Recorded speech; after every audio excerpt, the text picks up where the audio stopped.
sur notre vision en tant que personne, en tant qu'élu, sur ce qu'est l'égalité homme-femme et sur ce que sont les questions égalité homme-femme. Le débat philosophique est très tentant, mais ce n'est pas le lieu. Convenons rapidement d'une définition.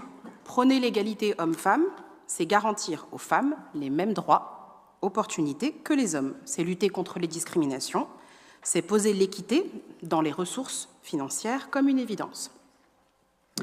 Quand on lit votre rapport, on a l'impression que vous avez inscrit femme, féminin, féminité dans le moteur de recherche du département et que vous avez associé tous les mots qui ressortaient.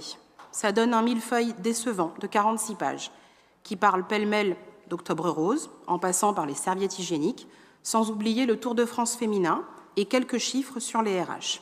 Ce n'est pas un rapport égalité homme-femme, c'est un combo. Et le problème, c'est que derrière cette accumulation de bonnes intentions, on ne voit ni stratégie claire, ni volonté politique forte. Alors avant d'aller plus loin et d'entendre les uns et les autres s'émouvoir, notre groupe ne vient absolument pas questionner le bien-fondé des actions phares décrites et soutenues dans ce rapport. D'autant qu'une grande partie des actions, des propositions viennent de notre groupe politique. Avant votre arrivée, comme les AS en gendarmerie, les assistantes sociales, ou alors la lutte contre la prostitution des mineurs ou la précarité menstruelle. Mais la récupération politique que vous en faites pour habiller ce rapport, ça ressemble un petit peu à un joli manteau de Noël et c'est pas adapté. Depuis quand est-ce qu'Octobre Rose, symbole de la lutte contre le cancer du sein, est devenu un élément d'égalité homme-femme?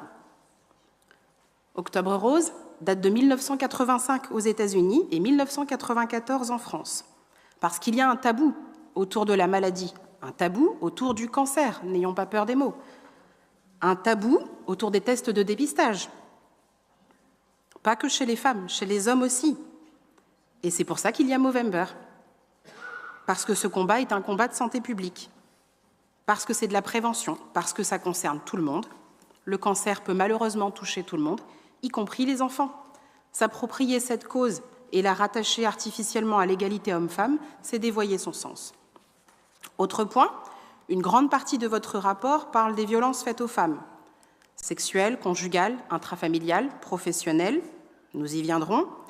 Il faut se redire que ce sont des sujets socialement et pénalement graves, qui génèrent des précarisations dramatiques de situations, et donc, effectivement, qui génèrent des inégalités.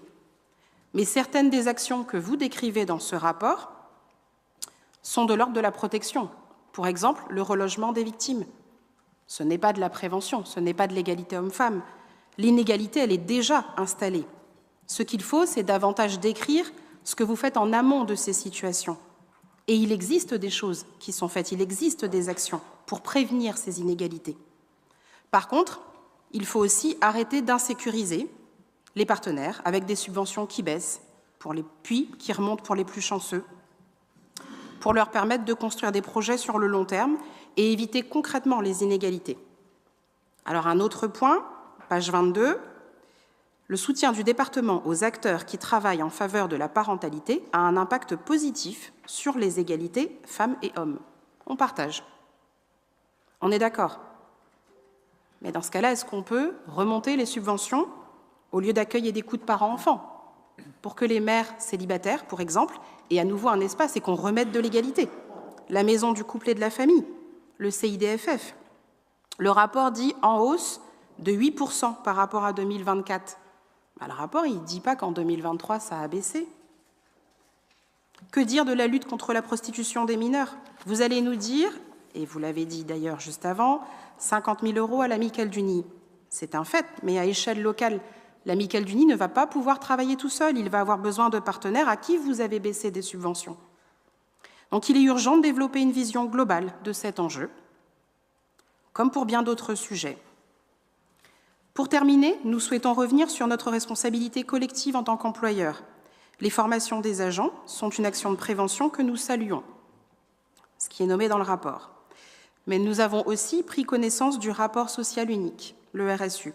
Entre agents, 0 cas de violence, de harcèlement moral, de violence sexuelle. Les études nationales des dernières années font état d'un tiers d'actifs victimes de discrimination, d'un tiers des femmes actives victimes de discrimination. Monsieur le Président, nous vous invitons à faire part au gouvernement de votre recette finistérienne pour protéger toutes les salariées de France.